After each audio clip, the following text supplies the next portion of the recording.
Hello everybody and welcome along to the Nations Cup of the Race of Champions for 2011 here in Dusseldorf, the Esprit Arena in Germany. Venue for the second time running. John Hindhaugh and Bruce Jones with you for this evening's and this weekend's action. Dusseldorf, fantastic city, midst of its Christmas market at the moment, and we're not too far away from the redeveloped area down at the Riverside, which hosts a media city of some size now. This time of the year, people have been brought to this arena, normally the home of Fortuna Dusseldorf.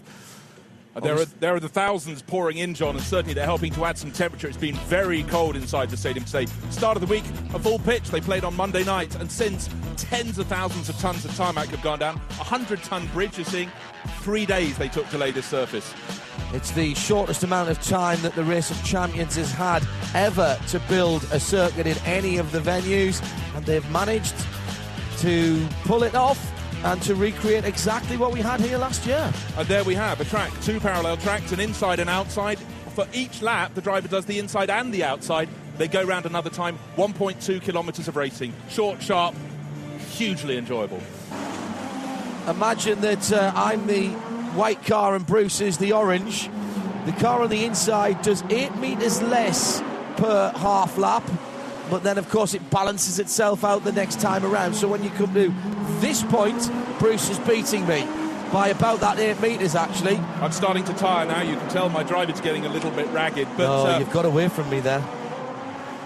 So this would now be coming round to the end of the full 2 laps, and Bruce wins. And here are the teams coming out. We have 8 teams competing tonight in the Nations Cup. Team USA, Travis Pastrana and Brian the General Deegan. Yeah, 2 X Games champions who've made the name on 2 wheels, now transferred to 4. The Slavic team, Jan Kopecky in the and Skoda Petrov. Yeah, in the Skoda overall, the rally driver. Team Germany has 2 teams. This is Germany 2, which is Timo Glock closer to the camera and Timo Scheider, sorry, the other way round.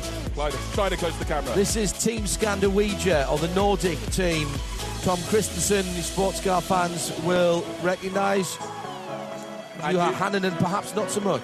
Team France has Romain Grosjean in the black jacket and Sébastien Ogier, one of the stunning French rally drivers at the moment. Who was out earlier on in his new WRC car. That is the All-Stars team.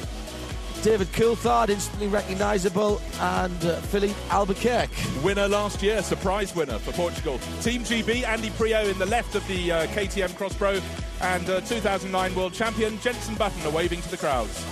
2 world champions effectively there, of course.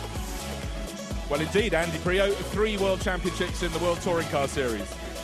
And just to prove they weren't round more than once, there they are again. 1 car, 2 drivers and 2 steering wheels. Team Germany, they've won this Nations Cup 4 years on the trot. Michael Schumacher, 7-time world champion there. Being hugged by the event founder, Frederick Johnson, is double world champion Sebastian Vettel. It's the drive for 5 for Germany in the Race of Champions Nations Cup this evening. And this is how they've been drawn. Nordic France, Germany 2, that is effectively, in Team USA. Team Germany, which is the Vettel Schumacher team. Team GB, Slavic and the All-Stars. I'm not sure which is the worst group there, to be honest. Well, last year's first and second teams are going in Group 3. That's Team Germany and Team GB. But who knows? A lot of debutantes this year in the Nations Cup. But there is the draw. Tom Christensen, Juha Hannanen for Team Nordic. France is Grosjean and Ogier. And the other 2 teams are Team USA, Travis Pastrana and Brian Deegan, as the cars come down onto the start-finish line. And Timo Glock and Timo Scheider, of course, for Germany too. Now, this should be Grosjean and Christensen to start with. Grosjean is in the blue VW Scirocco on the inside. These are compressed natural gas-powered cars. Good for somewhere in the region of 200 horsepower with the semi-automatic VAG gearbox, but they are quite heavy at 1,250 kilos. The light on the window saying number 4. They have 4 presses of the power boost button. Not much space to use it on this circuit as we wait for the countdown. And they're green and going. Grosjean on the blue car on the inside, and you can see that the power boost light is already on. That blue light on the front for Tom Christensen around the outside. Remember, the man on the inside has the shorter run to the first pass through the line, so that's only a half lap, remember. Yeah, they crossed the start-finish line 4 times side by side at the moment, and as we said, Tom Christensen in orange, the 8-time winner of the Le Mans 24 Hours, and Romain Grosjean, the Swiss-born French driver, in the blue Sirocco. Looked like Christensen had the advantage there because they went across the line side by side, which should mean that he comes around this time. No, it's almost neck and neck, but Wow. in fact, Grosjean is what we're looking at, 1/2 a car length clear. We have another lap to go, another 0.6 of a kilometre. There is waving the flag, of course, attached to the window, the Danish flag of Tom Christensen, up over the 100-ton bridge. And into the last half a lap as they come across the line. This time again, it's looking good as they come underneath us. No power boost button pushes left for either of the drivers. Certainly Christensen says a 0. No, none have been used at all by Romain Grosjean in blue. Who's it going to be to the finish? The last couple of corners coming up. Quite tight, Bruce. Actually, is a slight advantage for Christensen if he can get the power on early on the outside, and he has done. He can, he does. 1:16.5884. Let me tell you, in practice this afternoon, the fastest time was a 1 minute 10.66, but that was with a four-wheel drive Skoda rally car. These cars we've just seen, the VW Siroccos, have the worst power-to-weight ratio of any of the cars here. These are the quiet ones, but a great... What we had there, John, of course, was Romain Grosjean leading after the first lap, but Christensen perhaps waiting for his tyres to come up, used his power boost. Grosjean did not. And victory, the first blood, to Tom Christensen. And that's a race victory then for the Scandinavians. Team Nordic get the first win. Yeah, that was over Team France. The second heat will be between the other Team Nordic driver, Juha Hänninen, the rally driver, and another rally driver for Team France, Sébastien Ogier.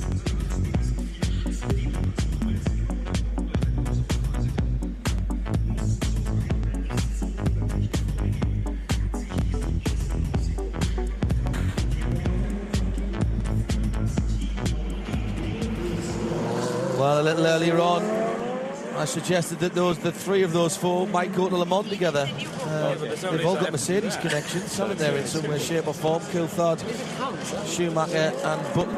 Yeah, and David Coulthard has wanted to go back for years and years and years since he won his class, then had it taken away in that Jaguar XJ220 a million years ago now, I believe.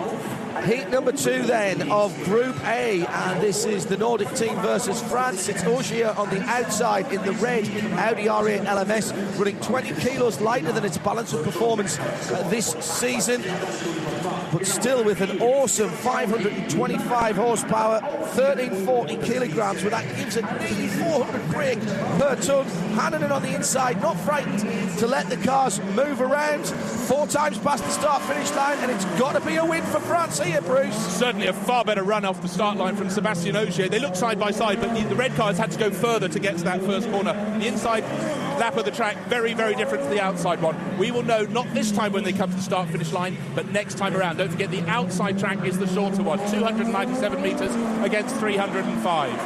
So it looks like the Ogier's got a run, and he looked maybe more than 8 metres ahead there as he went through, but it'll unwind, as David Coleman used to say, the stagger only unwinds after 300 metres. Well, here it's after the first twice past the line. This is pretty close, actually, as they come to complete the first full lap. I'll pick the bones out of that. There's nothing in it. Yeah, just an Audi badge in front for Sébastien Ogier. Clipping the curbs there, we discussed this before, you want to stay off the curbs at that chicane, and certainly because you want to be level when you go into the corner before the bridge to get one of the few long straights on this circuit, get the power down. And don't forget, there are passengers inside. What a ride to be having around this circuit. Eat afterwards is always my advice. Yes, a couple of 100 metres to go, and there's nothing in this. This is going to be as close can be. It's got to be a win for France to take it into a decider. Ogier comes into the last corner first. He's got the advantage, and it will go to a decider here, Bruce. Yep, so both races, 1 and 2, as the gas-powered flames go up in the air. The outside starter has won both times. That was a quicker race. So we'll see the decider from those two. In fact, that was a slower race by half a second, I just spotted. So next we should have Brian Deegan and Timo Glock in the Siroccos. Go ahead, John. Sorry, 1 each for Team France and Nordic. The decider to come later. Germany 2 and Team USA to come out next.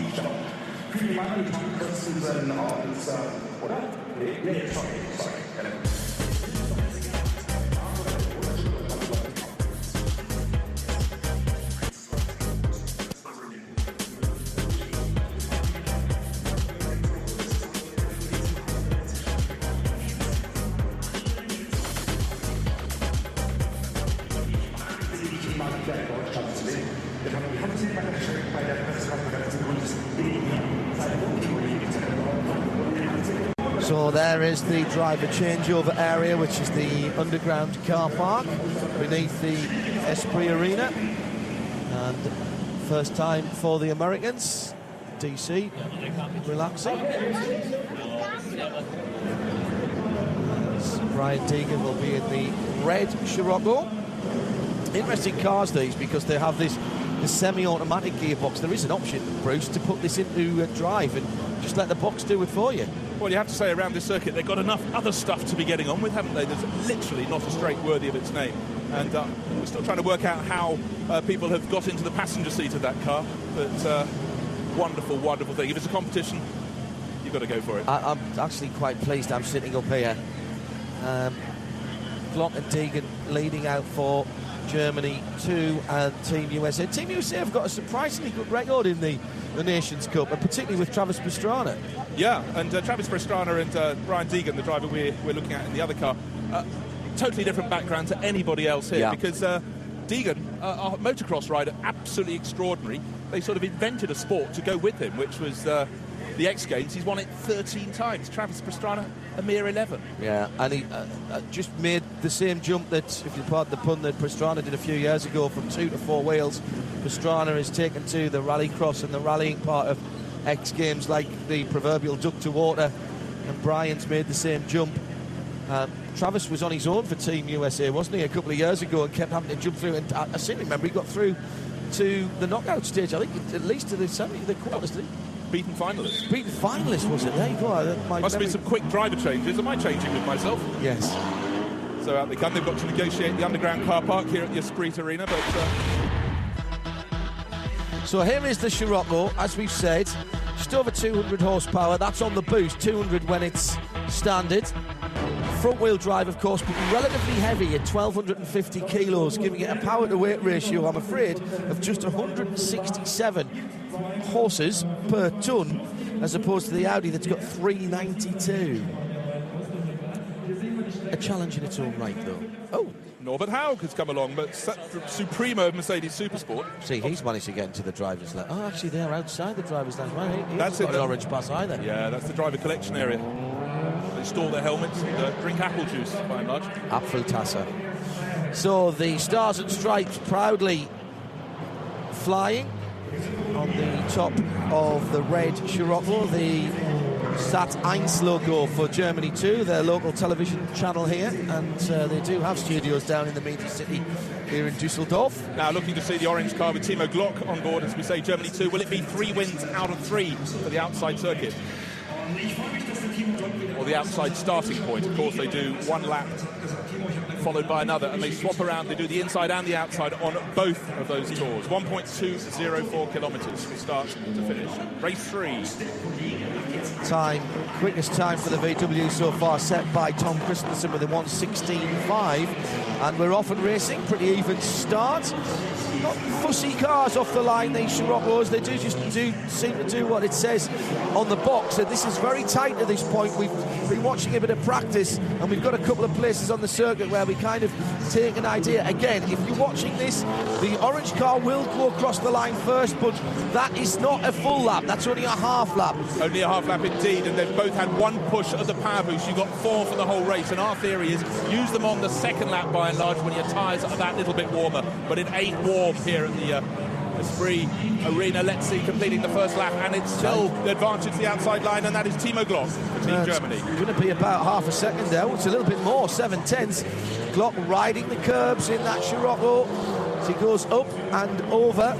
Couldn't see if the rear wheels came off the track. With the Audi R8s, they certainly were, and Deegan got himself in a bit of a mess there at the chicane, so he's lost a bit more time going on to the last half of a lap. It looks as though Team Germany, with Timo Glock and a passenger, of course, aboard going under the crossover, will win this race, but they have to get to the finish yet. This is the tricky bit. We've been watching people make mistakes here. It's very easy to get on the power too early in the middle part of that section, but Timo Glock, and as you can hear, that is a very, very popular victory, as you might expect.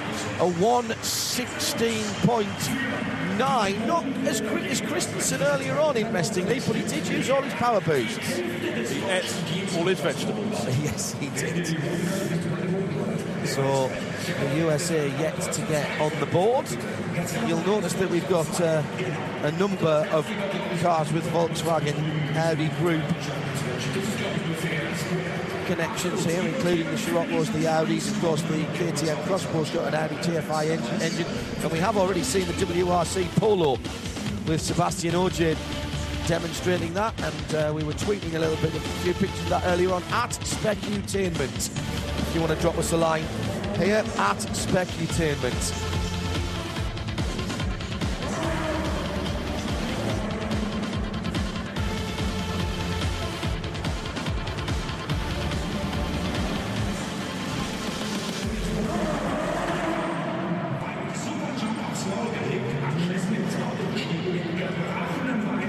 So in the quickfire nature of the Nations Cup, we've got Travis Pastrana, also a four-time American rally champion in the black R8 on the outside of the circuit. And on the inside, we have Timo Scheider, a DTM champion for Audi on the inside track in the red R8, waiting for countdown for race number 4. These are the big beasts of the Race of Champions. Oh, fantastic start on the inside. Big power slide. Trying to get all of those 525 horses down onto this newly laid tarmac. Well, that is very much advantage Team Germany. That was the best start we've seen yet.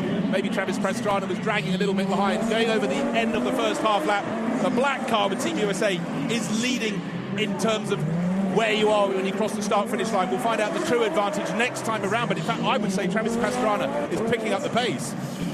Such a versatile competitor, Travis. He's really done some good work in the buggies over the years, but he doesn't mind the big stuff either. That's halfway through the race, and that's a good time. That is a very good opening. Of course, we were comparing it with the VW Scirocco, who did an opening lap of 40 seconds, 36. And these R8s, as we said, they go light over the bridge, and the Stars and Stripes waving away over the rooftop of the R8 of Travis Pastrana. He's got half a lap to go, so has Timo Scheider. That wing end plate camera is just great. We debuted that here last year.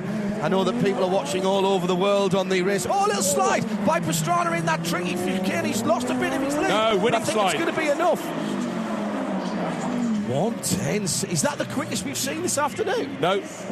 Missed by 0.03 of a second. We'll let him away with it. So victory for Travis Pastrana for Team USA against Timo Scheider. Victory by, just a handful. But it was that you thought he'd slid too much, but he got the power down very quickly once he got it wrong. I think there's a very delicate balance to be had here, as in most forms of motorsport, between sliding and keeping the momentum and the revs up, Bruce. And you can quite easily get it wrong. Look how close he is to the wall as he turns in. Right, in fact, he's brushed the wall at that point.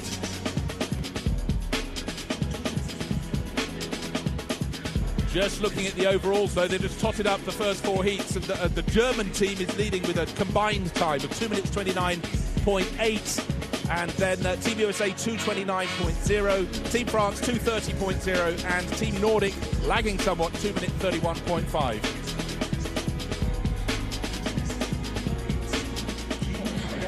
Well, hello to everybody. If you are just joining us, you've missed the first round of heats in Group A for the Race of Champions. Germany 2, Team USA, France and Team Nordic. And next up we'll have the first round of heats for Group B. Team Germany, Schumacher and Vettel, Petrov and Kopecky in Slavic. And then we've got Great Britain, Button and Prio, Coulthard and Albuquerque in the Team All-Stars. That is the second group. I know many of you tuning in on raceofchampions.com or freecaster.tv. Lots of good words about the quality 720 and better stream apparently from the guys on the website radiolemans.com, on the Midweek Motorsport Listeners Collective, and also of course broadcasting around Europe on Motors TV. However you tuned into us, it's a very, very warm welcome along to this event that of course pioneered the use of high definition streaming with the guys from Freecaster who've been with us since we were first together at Wembley. Indeed, but one of the things that I love there, and I hope it's going to be the same tonight, is the stream of comments from all around the planet. People who are up in the middle of the night, getting up at dawn to watch the event. It's phenomenal. Nations Cup tonight and the real Race of Champions tomorrow. Can't wait. It's been the usual excitement building gradually through the day, getting a chance to have a word with some of the drivers. A look of sheer panic on that passenger's face there. What have I got myself in for? You only see a driver's eyes, they're focused. That guy's eyes were all over the place. Oh, my word. It'll be over in 2.5 minutes, my friend. Sebastian Grosjean, the man that we on Midweek Motorsport at RadioLeMans.com every Wednesday uses our standard index of driver performance. So it's nice that he's come here to help us just make that right.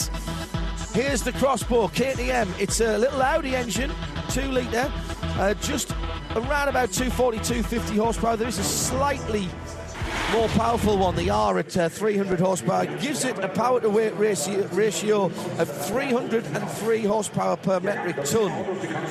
There is confirmation on the screens, 2 minute 29.0. Oh, it's so super close between Germany and Team USA. Well, last year Tag Heuer debuted the timing system that went down to 4 decimal places, and we are probably going to need all of that this evening. If there's any ties, remember, we will go down to the fastest times from the teams. That's more likely to happen in the later parts. So here we are lining up in these KTM Expos carbon fibre monocoque. This is the closest thing you can get nowadays to a racing car on the road. The word beautifully bonkers comes to mind for these. I was working with them with Top Gear Live a couple of weekends ago. So there is Romain Grosjean on the the outside in the white car. Now Timo Glock, he's the first of the winners to come back for a second go. Romain Grosjean lost the opening race, but will the outside track win for the 5th time? Into the first corner, pretty even getaway. The lights of people's camera flashes around.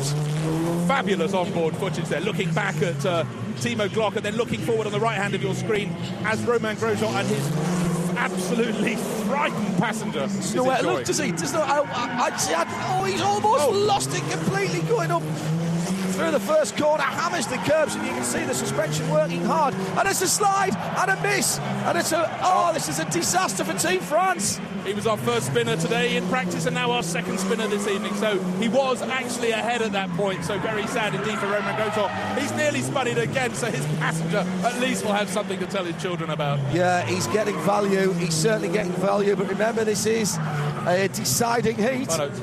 As they come round, they've still got half a lap to go. 300 metres, yeah. You know, Romain Grosjean is fighting back. Oh, but he's just blown. He slid a little bit wide there through the corner before. He went under the crossover, going over the crossover. Timo Glock for Team Germany. Looks like Team Germany too are going to get another victory. Terribly important to win all the races you can, and he has done. He's got them cheering in the stands again, so that's 2 wins from 2 for Team Germany with Timo Glock. Yeah, a big smile. Now, look, relaxed eyes are now finally showing through the white helmet of his passenger. Yeah, and Team Germany, the first of the Group A teams then to go to 2 victories. The time there of a 16.5, that's pretty good. Oh, there's the slide. Look at that slide from Glock. Now, that is controlled. Difficult to get these cars. They are a bit understeery, actually. Yeah, you definitely. wouldn't think so from Grosjean, Glock rather. And that is a big old curve they're hitting. We don't think it's a good idea to do, and certainly they're so stiffly sprung, and when they land and then have to try and turn left. But it's quick fire. There's a replay there. The rear wheels rising off the track as they go over the crossover. Already the Skodas are coming in for race number 8. Sebastian Ogier against Timo Scheider. Rally driver versus racing driver.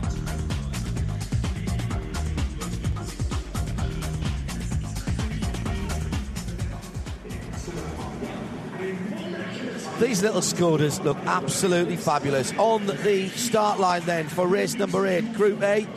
This is Timo Scheider from Team Timo Germany against Sebastian Ogier. You'd think Sebastian would have a little bit of an advantage being a rally driver, but they've all had a bit of practice this afternoon. These little Skodas with 270 horsepower. They've got 4-wheel drive, of course, and they are very quick if driven neatly. Yeah, they look so supremely balanced. So watch the one with the red flashes down inside on the inside track. That is Sebastian Ogier, and he's already ahead through the first corner. Yeah, and he had the tighter corners to take. And we really saw this earlier on with Kopecky driving this car, which he's very used to, of course.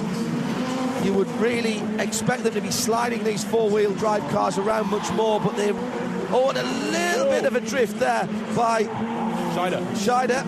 As Ogier goes over the top of the crossover for the second time. There really are some fabulous camera shots. We've got a camera suspended on wires following the cars around the circuit. Look at that gap. Look at that gap. Now, don't showboard Sebastian. 1.5 seconds, as near as we expect him. He's really putting the tail out as he goes around through the slowest part of the circuit there, the chicane. They look almost level, but he's now on the shorter track. He's 8 metres ahead with an extra 8 metres in hands. Yeah. These look, for me, the ones that look most like scale extra cars when you look at them looking down from above. They look like a couple of old Mini Coopers. You squint just a little bit. It doesn't take much imagination. And that is a big, big win for Team France.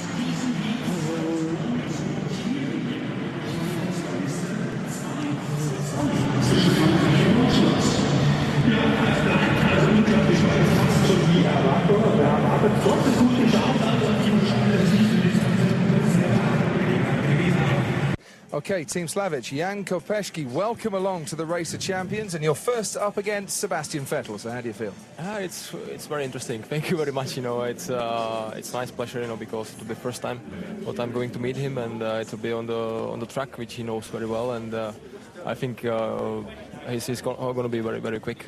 Talking of people who know others very well, Vitaly Petrov, you're up against Michael Schumacher for your first race. Any chance that you two can not crash this time?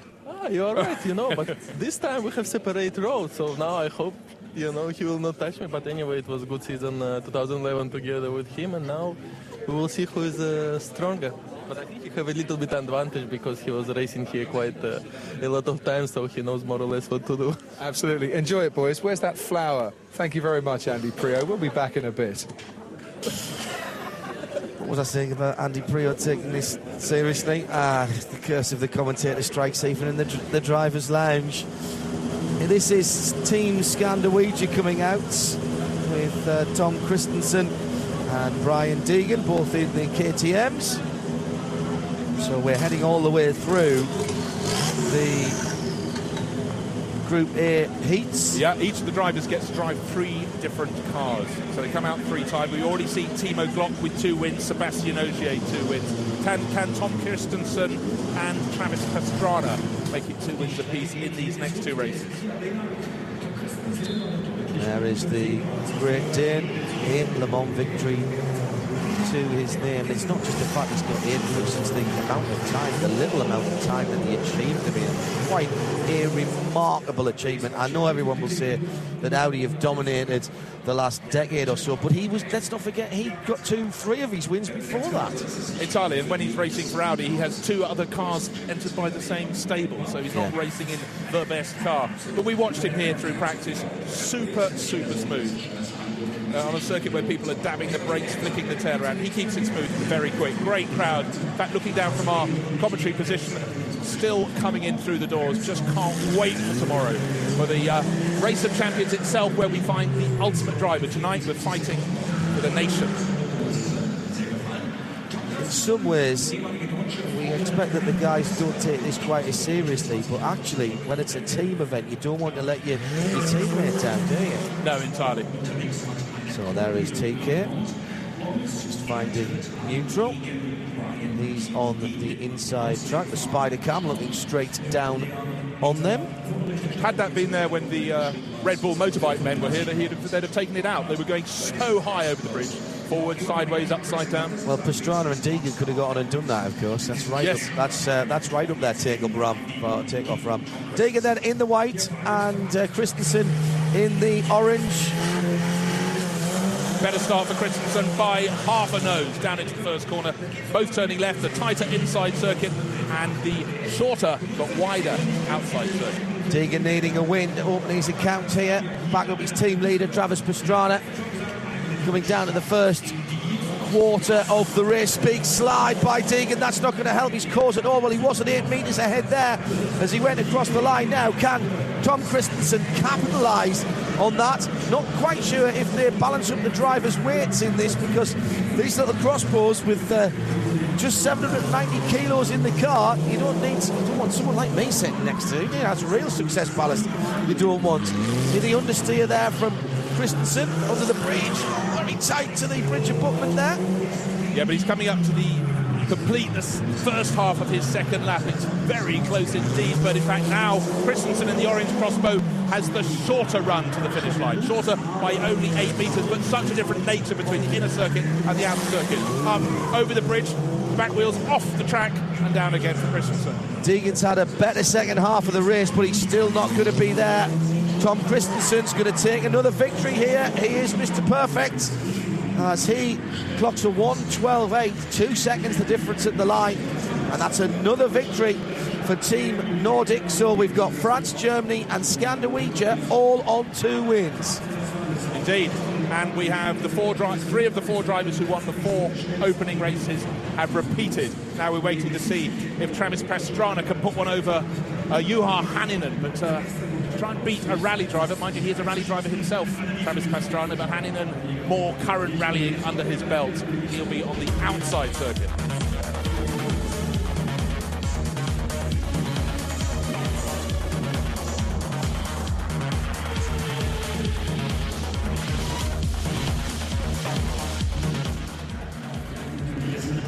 And there are the weapons of choice for, well, I say weapons of choice, weapons that they've been given actually. Travis Pastrana and Juha Hänninen, 2011 SWRC champion, and he was in the IRC with cars very similar to this S2000 Skoda car with 1,200 kilos of weight, 270 horsepower. Do the maths, it's about 225 horsepower per tonne. All-wheel drive, of course, 6-speed sequential boxes, and as we mentioned earlier, really paying off if you can drive these smoothly. It sounds odd in a rally car. We've seen, haven't we, Sebastian Loeb make that work for him over the years. Well, interestingly, Pastrana was quick off the line and then bogged down as he went into second gear. Oh, cuts the curve big time. Lost a lot of balance. We're looking there on the screen at Juha Hänninen up over the bridge, the Finnish driver, one of the 2, sharing with Tom Christensen for Team Nordic. Oh, he's nearly ruled it. That's Pastrana going very, very hard indeed through that tricky chicane, and he gets it up to 2 on the 2 wheels. It's a sequential box. He can't find reverse. Keep clicking down, mate. There you go. No real damage done. And coming up right behind him with the green flashes on the side is Juha Hänninen. Has this one in the bag. He can just follow him round. Well, he likes it on 2 wheels. That's what he knows best. No extra points, I'm afraid, for showboating here. Now Hänninen can just hang it out because he can see the quarry ahead of him. Although this is sort of a pursuit race, it's not over if he catches it, because remember, time still counts, and particularly if everybody are tied at the end of this on 3 wins, which we could have, then remember only the top 2 go through. So Hänninen, look at the eyes of Hänninen on the right hand side of the screen. He knows that this time is going to be important, and he's pushing very, very hard. So he's in the slipstream, John. What was the time? I'm not sure it's come up because the cars went across the line so quickly. I've got a race time of... You haven't yet? No, because Pastrana hasn't finished. Well, I've got an 11.6 here on the screen for Hänninen, which is not a super quick time for the Skoda, but he did have those yellow flags. It's a win, however. So Christensen in an Audi R8, that sounds kind of familiar, doesn't it? But this one's an R8 LMS. We might be seeing something like this in the GTE of the American Le Mans Series next year, a local homologation being talked about. Not allowed to go into GTC and play with the Porsches, but might well be racing in the GTE section of the ALMS next season. Keep your ears on radiolemans.com for that. And he's up against Timo Glock, and this is a really important race for these guys. Both of these drivers have won both of their races so far. So Timo Glock in the black Audi R8 on the outside of the circuit, Tom Christensen in the red R8 on the inside, looking to the lights already. Race number 9 about to start. Who's it going to be? Who's going to be the first treble winner of the Race of Nations? And if Christensen wins this one, it guarantees that they go through into the semi-finals. Of course, it's the top 2 teams from each of the groups, and with 3 wins already, if they can get another one, that guarantees them a position. This is pretty close as they come across to complete the first quarter of the race. Looks absolutely even Stevens there as Christensen now we're looking at Timo Scheider in the black R8 coming up over the bridge. Should be the red one. That's Tom Christensen. He doesn't clip the inside wall. We saw that in practice this afternoon. A car nearly rolled there. That was Glock, in fact, who did that in one of the Scirocco's, was it not? So across the line, and that's the first full lap, and it was advantage to Scandinavian, the Team Nordic red car. Now, has Glock got anything back? He's close to that right-hand wall again as he comes off the bridge. He's fighting back, you know. Yeah, it's Christensen's race, though. He's got half a lap to go. He's on the shorter circuit, which is the outside one that involves the run over the bridge. But Scheider is still attacking. He's going through the sweeping left-hander that feeds into the slowest part of the circuit. You can see the red car on the right-hand side of your screen. That is Tom Christensen taking the final corner. Scheider in the final corner. Christensen already has it in the bag. 1 minute 10.44. So 3 wins for Christensen, still 2 for Glock. 4 wins for Team Nordic, and that is a very important victory there for Team Nordic. And Christensen, clear fjords of water between themselves and the chasing pack. Team France next up could put themselves on 3 wins. That's going to be very, very interesting. Well, in fact, what we have in the next race is the flip. We have the other team. Of course we do, sorry. Timo Germany driver, that's Timo Scheider coming out. And in fact, I think I put Scheider halfway through that race. I got my Timos confused. And Juha Hanninen on the outside. And there is Tom Christensen, Danish flag waving on the roof, doing a fabulous job there for Team Nordic. It takes him up to 4 wins. He's scored 3 of them already.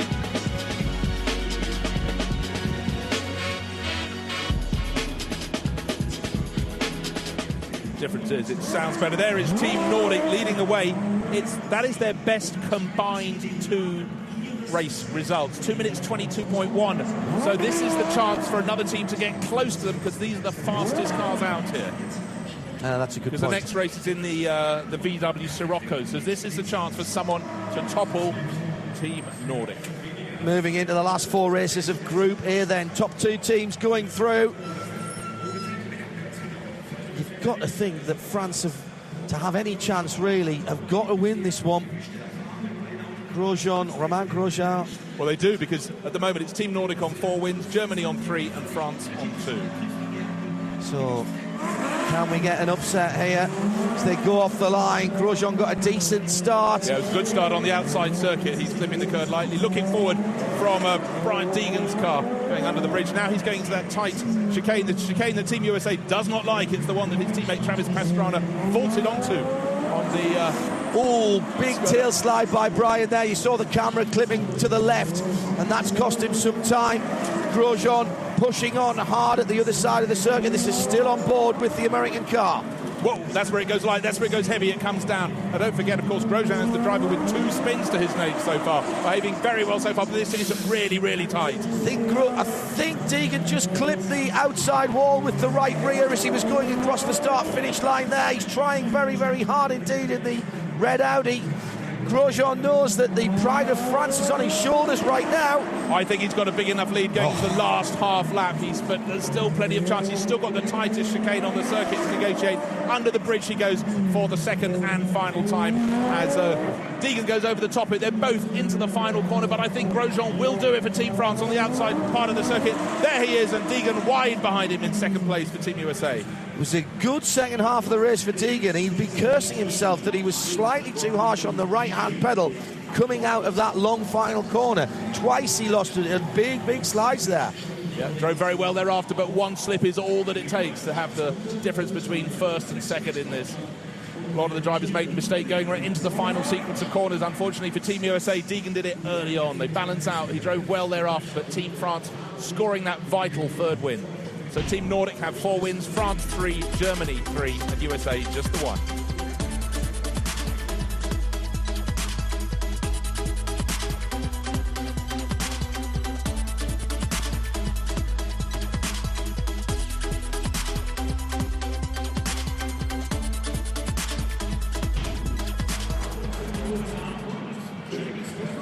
Well, those of you watching on Motors TV have just missed one of the races, I hear, so apologies for that.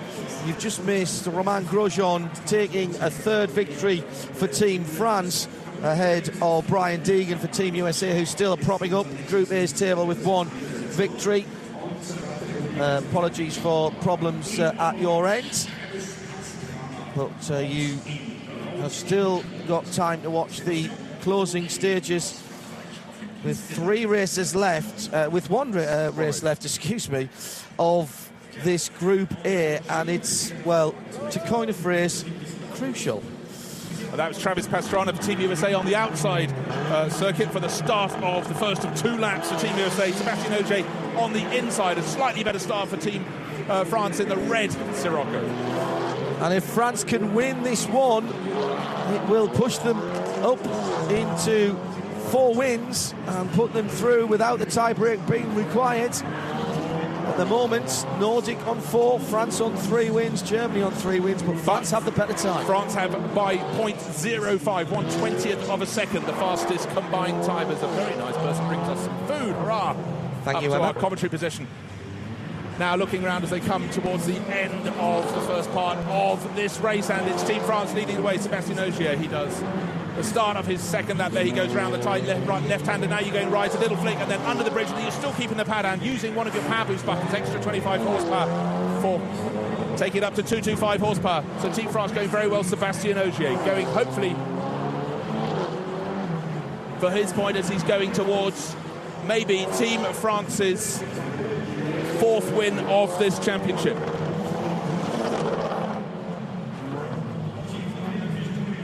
Okay, round the final corner, looking for the checkered flag. So here comes Sebastian Ogier. He takes victory. And second place, Travis Pastrana. So unfortunately, even though he had 3 power boost button pushes left for Team USA, USA have ended up on 1 win. Magic stuff.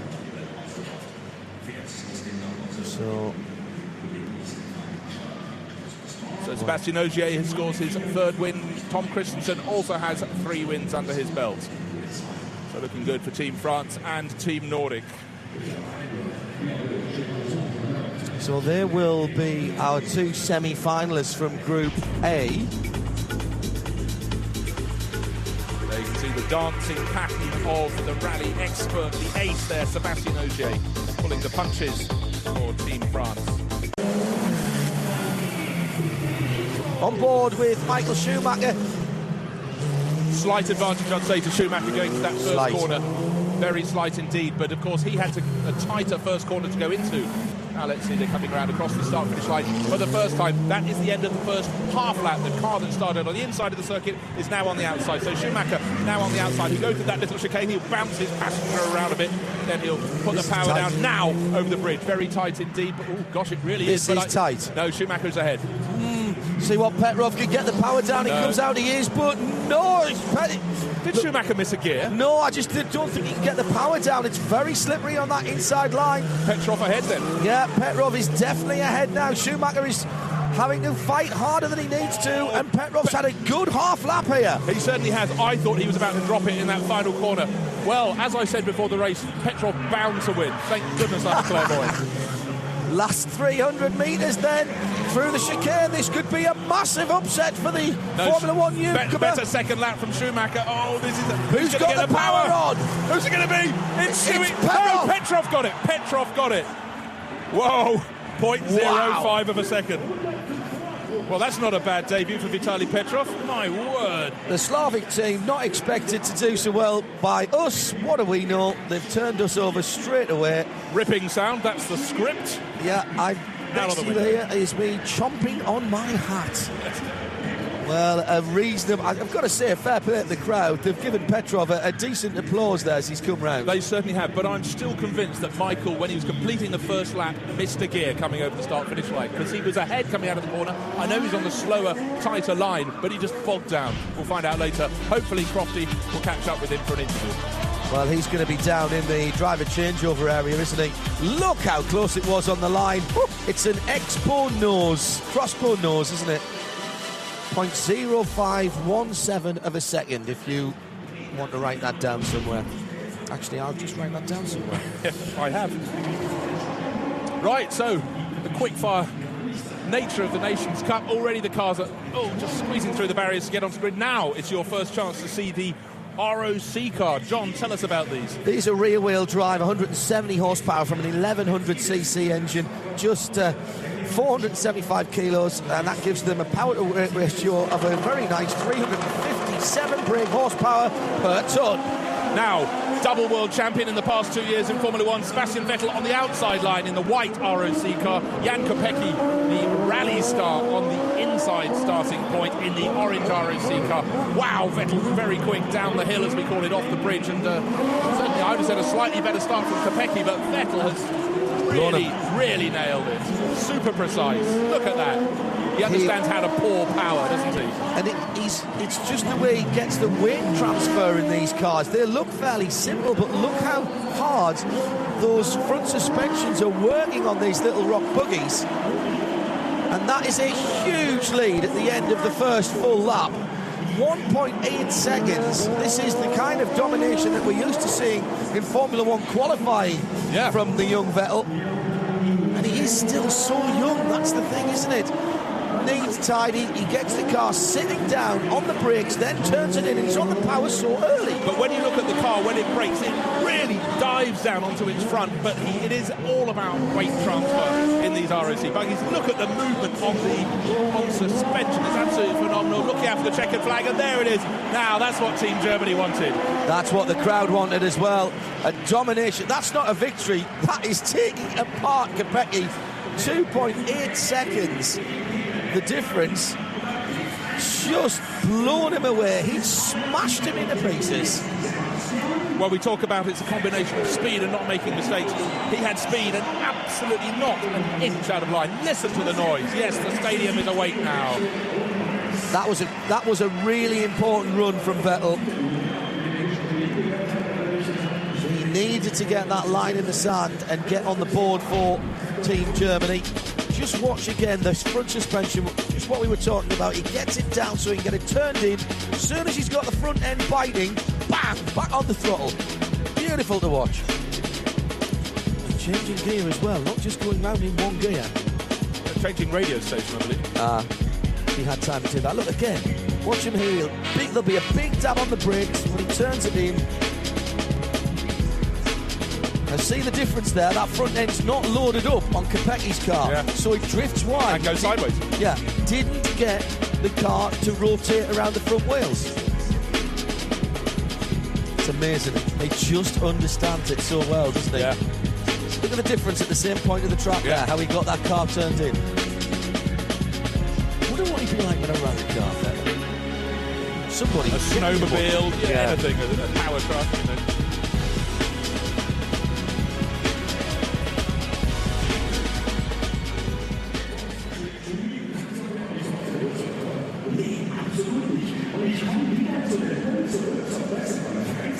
It's the Race of Champions Nations Cup, Saturday nights in Dusseldorf. The crowds have come out. Michel Mouton, one of our organisers. Who founded the event back in 1988 with Frederick Johnson. Yeah, so quite a smile there from Michael Schumacher, knowing that he didn't quite get it right, but the man on the left, Sebastian Vettel, got it very, very, very right. Nailed it down. So next up should be the first of our Team GP runners. It is, it's Jenson Button. That's it, the black car. He'll be against DC. David Coulthard's friend, but David Coulthard not racing for Team GB. He is in Team All-Stars with the Portuguese driver, last year's winner Philippe Albuquerque. David Coulthard starting on the outside line of the circuit, and the black KTM crossbow. Jenson Button, world champion in 2009. Bit of needle here, England versus Scotland, Calcutta Cup kind of match going on here. For those of you of a rugby persuasion, first race for both of these nations. As we said, it's important to get a win under the belt. So hard to come back from a deficit. Oh, massively good start from both of them. Perhaps just slightly better from DC on the outside in the white crossbows. They head to the crossover. First lap, remember, for DC, 8 metres shorter, so you'd expect to see him at this first time past the line first. Yeah, he will, but super, super tidy line through the tight chicane for Jenson Button. We know both of these drivers have been really, really precise, but in fact, we heard earlier from Jenson Button saying DC is nailing it today. He's really on it. These are very understeery little cars. You'd think with all the engine and the polar moments of inertia with the Button engine ahead at the back. at the end of the first lap. Button is ahead, but not by much. Just by 0.2 of a second across the line.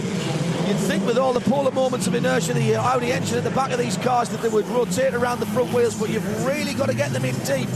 They must be driven smoothly. 3/4 of the race is gone, and this is tight. This is very tight. There should be an 8-metre gap between them if they're lying level. I think Button is sitting on the lead of about 1, maybe 2 metres as they go into the final 100 metres or so. Coulthard going through the chicane on the outside. He will have the faster exit of the corner, but Button through it first. So Team GB scores its first win. Team All-Stars, a team, of course, that we just tipped, John, coming second.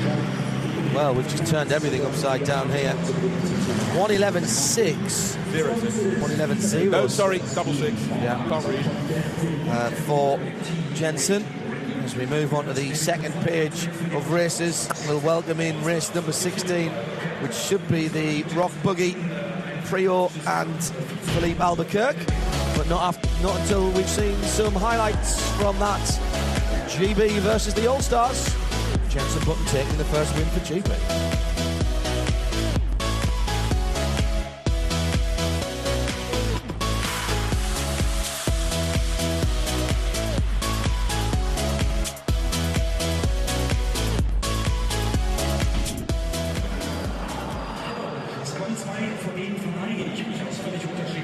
So lining up now with the Portuguese flag, Philippe Albuquerque. This is the Buggy, 1300cc. It's telling us there with 190 horsepower, rear wheel drive only, and just over 500 kilos. Great little things. Oh, fantastic start from Albuquerque. He nailed it off the line, and that means that on the outside, Andy Prio has really got some work to do. He certainly does, but Andy Prio has a phenomenal record. He has not won this championship before, but he's been very, very close indeed and goes really well for Team GB. And of course, it's the Nations Cup on the first day of the Race of Champions, so he is racing for his country rather than just for his own honour there. And there is Andy Prio, the black one with the orange stripe up the side, the Union Jack, waving on the roof. How tidy is he through that part of the circuit? But certainly it is tight. Oh, this is very close indeed. Slightly slower line on the inside line, and Prio is ahead at the end of the first lap. Yeah, recovered from a bad start, but he's really got it rolling around. Look at the exhaust glowing bright red at the exit of that chicane. Now, can Prio hold it on? He seems to have got the hang of getting this car almost backed into the corners, motorbike style, sort of drifting the car in. Again, look at the weight transfer on the front to get the car rotating around those front wheels. I think this is going to be as close as that finish we saw 2 races ago. 0.05 of a second when Schumacher lost out to Vitaly Petrov. What's it going to be this time? On the outside line, it's Andy Prio. No, it's Prio's race. He'll win by 2 car lengths for Team GB. Victory there for Team GB. That's 2 in a row. Albuquerque second.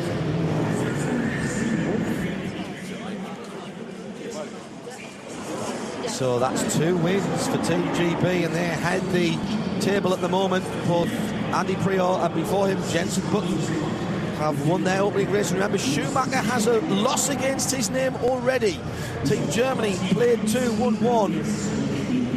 Petrov and Kopecky have got a 1-1. 1 win, 1 loss. Yeah, we looked at the amazing balance Sebastian Vettel had in the first race appearance for the ROC cars, and this time around, not the best of starts from Andy Prio, but oh so super smooth. And don't forget, he's an expert at circuits like Macau, very narrow, very tricky, and he's pulled it off very well here indeed.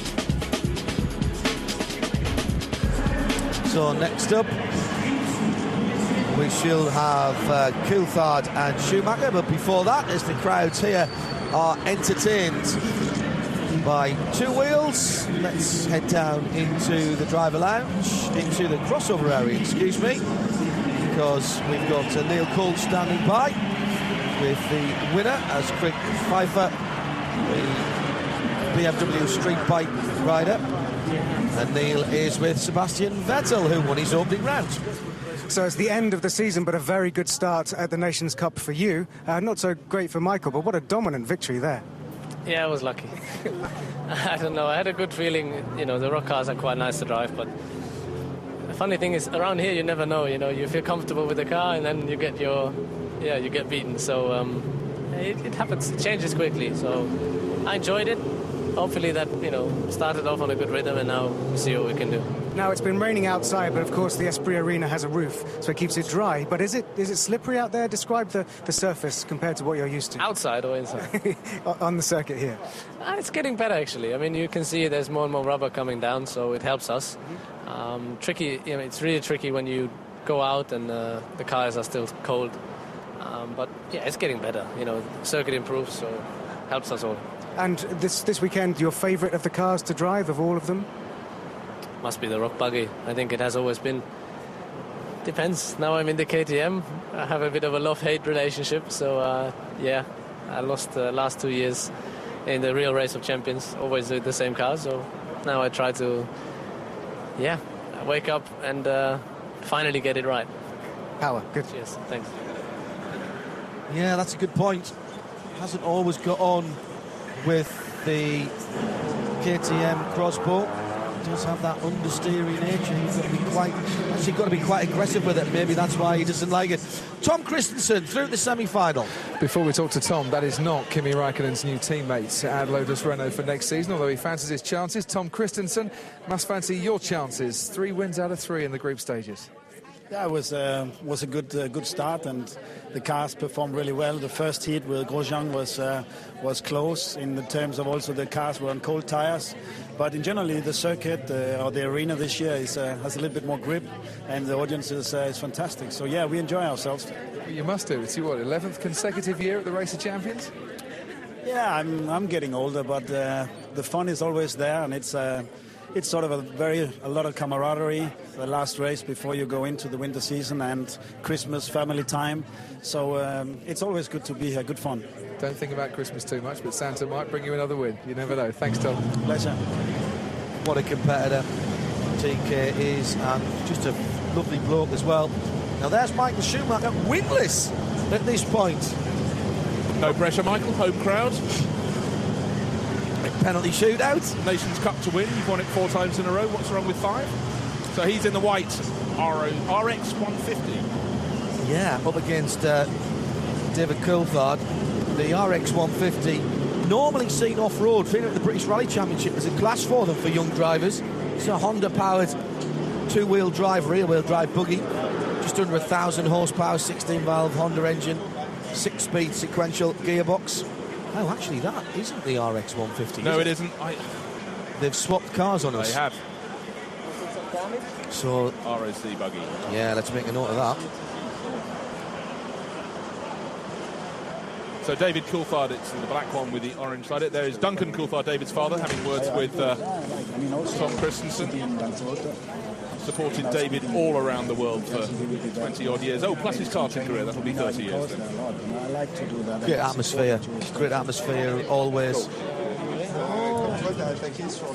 Michelle Mouton down there as well, giving advice. She's had a few laps in the Audi Quattro that was damaged last year, but it's returned to pristine, shining it is. Looking immaculate.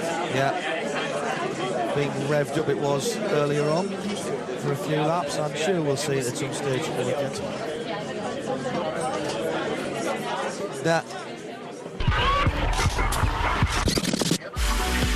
Now, earlier on today, we had the Red Bull X-Fighters doing their usual phenomenal job in front of the crowd as they were pouring in. And it really does take your breath away. The height, the sheer height that these guys get, and the nonchalance that they pull off these tricks, Bruce. Yeah, time and again they do one on this side of the circuit, then one on the far side of the circuit, and they run 6 nose to tail, pulling off different tricks. Phenomenal. So ROC buggies then will be the next cars out onto the circuits. There's Shuey in the underground car park, which we cross every morning as we walk in. He's in the black and white car. As you see, it's pretty... As much tension as you get here. There is some. He's fooling with the camera there. But he will not, Bruce, want to go away winless from this one. 2 starts, no wins would not be where he wants to be right now. No. He's a driver who keeps pressure very, very well under control. But, you know, this event passes off as drivers having a little bit of fun. or a lot of fun actually, must Yeah, be said. yeah. But they all want to win. And the fact, I love the Nations Cup element too. When you race your nation, and it's always interesting. We just saw there with Romain Grosjean only managed to win one race, but Sébastien Ogier powered France through. So Germany can still go through. I mean, looking at the speed that Schui's Germany 1 teammate Sebastian Vettel was showing, they have got a very good chance of going through. So maybe Michael can relax a little bit, but he wants to get the wins. He doesn't want Sebastian to get all of them. Well, 3 wins from Sebastian might take them through, but it might not be enough. And certainly, if Sebastian was to slip up somewhere, then that would be a problem for them. Because 2 wins, I don't think will take them through. No, and we've seen Team GB, they've had 2 runs, they've got 2 wins. So they've got their noses in front after the first of 3 sets of runs in each of the groups. Yeah, 6 races for each of the teams, 3 races for each of the drivers. Great looking circuit. There's Team GB's advantage. It's 0.04 of a second in terms of times, but they have the 2 wins. Team Germany second, Team Slavic third after Vitaly Petrov took that surprise win over Schuy in the first event. The Team All-Stars, highly tipped, 0 wins out of 2. Yeah, what do we know? What do we know? Coming up on the inside line is David Coulthard, looking to put that right for Team All-Stars. That's the black car with the orange colours, and on the outside, needs no introduction, but we'll do it anyhow. Michael Schumacher, there he is, 7-time world champion, and of course, back for more in Formula 1. Just checking that he's lined himself up right. Gives a little last wave to the timekeepers. The red lights on the start line that we can see. Watch out for the greens. Oh, jump start! Oh. Jump start by Coulthard. Now, I don't know what happens here. We've never had this before. So does he get a penalty? Or does he get a DQ? If he gets a time penalty, then we can work that backwards. It's never happened before in the years that I've been here that we've had a jump start. Well, they're going at full racing speed. He doesn't dare just go round. I mean, Michael Schumacher went off the line after him. Are they going to signal them come and start again, or will there be a time penalty added to his cumulative time? 5 seconds. 5 seconds is the jump start penalty. That is a huge amount of time round here, Bruce. And fair play to Schumacher for not jumping, because it's so easy to be carried away with the moment. Well, this is a disaster for Team All-Stars. This is their 3rd start, and it's going to be their 3rd strikeout, a 3rd 0. They've only got 6 events to try and win. There goes David Coulthard on to his final half of a lap. Well, that is an uncharacteristic error from DC. Jumped prematurely. Checkered flags. Not this time. Yes, this time, excuse me. But he's not going to have a 5-second victory. Schumacher holds his cool and gets the win. An 11-1, which makes it a 16. So a win for Schumacher. And Norbert Haug finding it very exciting. Interesting. So that gives Team Germany a 2nd victory, and an important victory. Team All-Stars. Self-destruct button there. Self-destruct, and that gives David Croft and Neil Calder a very good interview to do with Mr. David Coulthard. Watch the car on the right-hand side. It's not even close. I can see the red lights on the line from where we are, because we're right opposite, although some distance above. There's a red light on the wall underneath the Tag Heuer logo, and it wasn't even close. Schumacher waited for the green. As I say, fair play to him. It would have been easy for him to lose his nerve and jump as well. Well, particularly with the pressure of having lost his first race, or failed to win his first race. Look at that, not even close.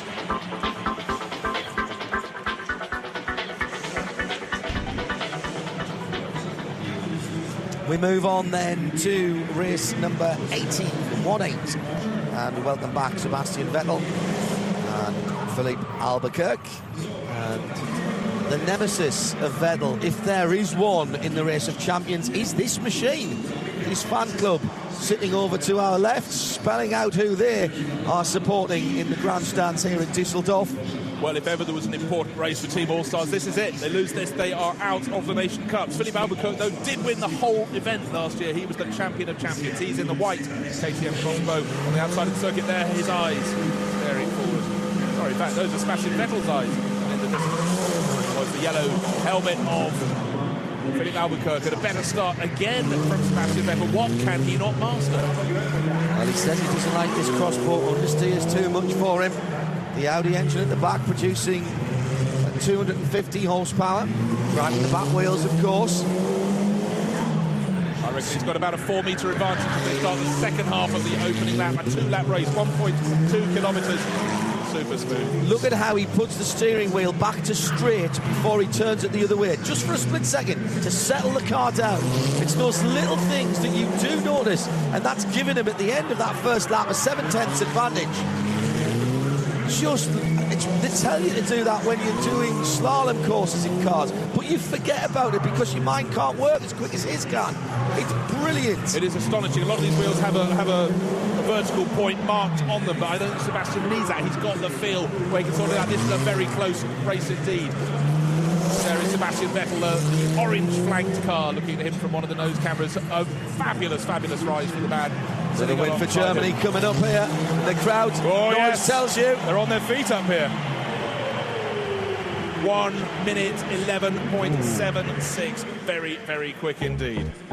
So I'm afraid that is chips for Team All-Stars. They will be joining Team USA and Germany 1 in being spectators for the remainder of the evening.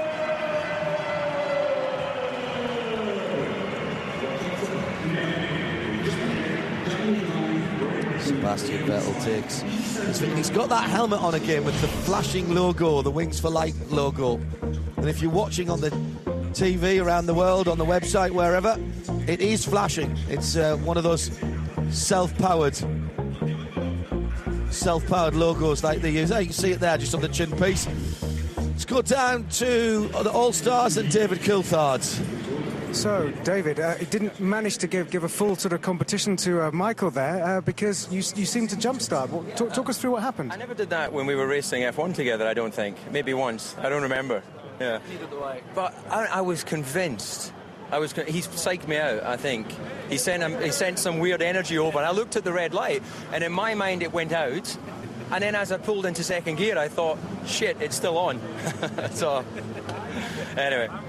Not a great night so far for All-Stars. No, we're bringing up the rear, so I think we're not looking good for the Nations Cup. Tomorrow you can race for Champion of Champions, but it is looking very good for Team Germany for Nations Cup. Yeah, after a slow start of myself, things running up a little bit more in the normal terms. Looks like that though David can go a little bit earlier for the other competition that we have tonight. But yeah, exactly. You look after that. No, but let's find out. I mean, a long way to go. Thank you both. Yes. I think the least said about that, the better. David also wearing the Wings for Life logo, still supported by Red Bull, of course. Schumacher taking that all-important third win for Team Germany, 2 to Vettel, 1 to himself. So this next race, which is Jenson Button against Vitaly Petrov, takes on added spice because Britain need to get back on terms, having taken that lead just the way the heat score. They had that 2-race victory and they've held it for a little while. Now they've got to come back, and Bruce, whatever else is happening, they know they've got a battle. They can't really lose to Team Slavic here because then they'll be on the same number of race wins. No, I mean, they have the potential. This race and the next race, Team GB are in both of them. So this is the one in which Jenson Button goes and then Andy Creo goes next time out. They could be on to 4 wins, but don't forget, Petrov had the dream start. He beat not just anybody, he beat Michael Schumacher. Does that mean, though, that in some ways that he might relax a little bit because, you know, not sure about that. Maybe he's just relaxed having achieved something that he already wanted to. Team Germany looking good, though, heading up the Group B table as it stands at the moment. Earlier on, we were privileged to see, for the first time in public, Sébastien Ogier debuting the VW Polo WRC car. He'll be racing for Skoda next year whilst this car is being developed. Pretty little thing, and considering this is a car that is probably a year or so away from its debut, that looks pretty well sorted, Bruce. It does. It looks very tidy, very solid, just through together, right? Certainly very nimble around here. Into those little ear marks, which are the donut zones. So we'll be seeing a lot of that over the course of tonight and tomorrow. But that was great.